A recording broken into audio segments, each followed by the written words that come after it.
Hello, good morning. Ano guys, pasensya na kasi napapaos ako guys. Dahil sa ano namin biyahe siguro namin guys na ang sobrang init. And then malamig yung pagpasok ng ano rooms namin doon. Pati yung pagpasok ng sasakyan. Yung grab. Yun ba yung anong tawag dyan ng mga sasakyan doon. Yan. Pag uwi, inuubo tuloy. Nagkatrangkaso. So, ngayon, nandito tayo sa bahay. Simulan na naman sa ating mga gawain.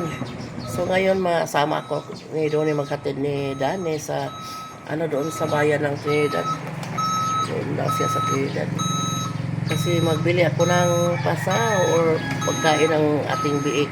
Nakabili ako kasi ng 2 biik saka los. So, yan. Ubus na yung pagkain sa pag-uwi ko. Yan, nandito na si Dali sa Sige. Asa man day karon? Sa kwan. Nang dagohoy. Dagohoy. Sige. Ayo. Why 2,000 Galimax to di ay. Madam po kay. Natutulog ka madam. 2,000 yung Galimax. 90 la. Pila ta na nakuha? Right na. So kay hindi mo dai, hindi mo dai supply na. Human naman ko, human na. 160 ang nakuha to ta. Outdone pre. Bili muna tayo ng ulam. Para sa sige na kong bangos lagi nagbangos sayote. Pila sayote? Pilag sayote? Ay bili tayo ng kanilang kunong duha. Sahog natin sa atay ng manok. Nakabili si Aksi ako ng atay ng manok. Pilag kilo si mga taong do? 70.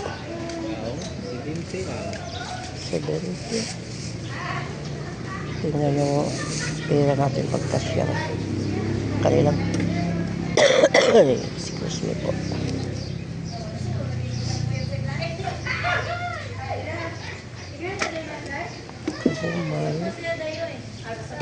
Yung patata kada lang ginagmay ra kay crisis pa ngayon.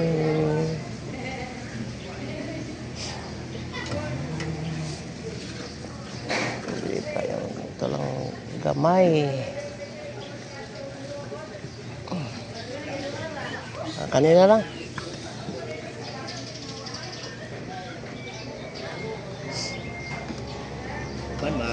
kana lang 100 for apili lang o gusto ka bitsin o gusto ka malig sarap 104 kasya pa ba Iban ma'am. kana ra 115 tanan ma'am. 115 ano ba yung 100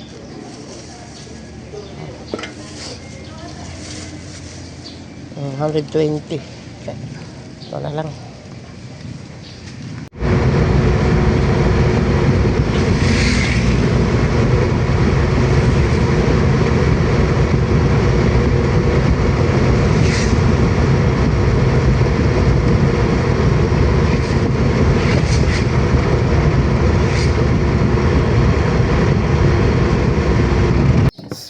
Ayan guys, hindi ko naman namalayan yung oras na udto na kasi yung sipasado na pero nakasaing naman ako ng kanin. So magluto tayo ng ulam kasi mayroong nagtrabaho dito sa atin yung katulong ni Donnie na katulong ni Donnie sa pagluto paglinis ng ating mga tambok. Yan, and then libre naman sa pamahaw, libre sa agahan, tanghalian at saka sa hapunan. Libre namin pati hapunan. Kasi kawawa naman ay mag-isa lang siya guys, wala siyang pamilya. Pero uwi naman sila sa kanila kasi may may kubo. Pero before pa sa before pa mo uwi, pinakain muna namin ng hapunan. So magulay tayo ng sayote at saka patata. Sahog natin sa atay ng manok. Yan, nakabili ako ng 3/4 na atay ng manok para natin, isahog natin dito sa ating gulay. Gawing gulay. Pero medyo daggo man. Hiwain ko ng taghati. Minsan may binta na atay ng manok na mga maliit. Siguro mga maliliit na manok yan. Pero sa ngayon ay mga malaki. Mga malaki yung kanilang atay. Katulad dito. Dagko siguro ilang manok, guys.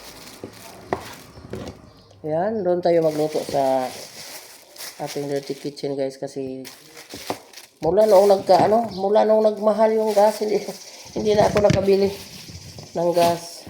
1633 na ata yung presyo sa isang tangke. So, yan, mahirap naman. Medyo malaki-laki yung bayaran. So, na lang ako, magkahoy na lang ako mientras wala pang ulan. Mahirapan tayo pag umulan na. So, ngayon, hindi pa umuulan. So, doon muna tayo magluto. Tingnan natin yung ating niluto. Dito sa baba, guys. Nag-aso na.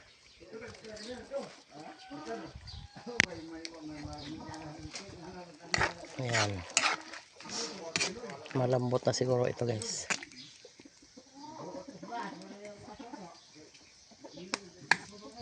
Humok na. Lambot na. Dagdagan natin ang magic sarap. Lagyan. Kunti lang, guys. At saka lagyan din natin ng oyster sauce para lami. Sarap.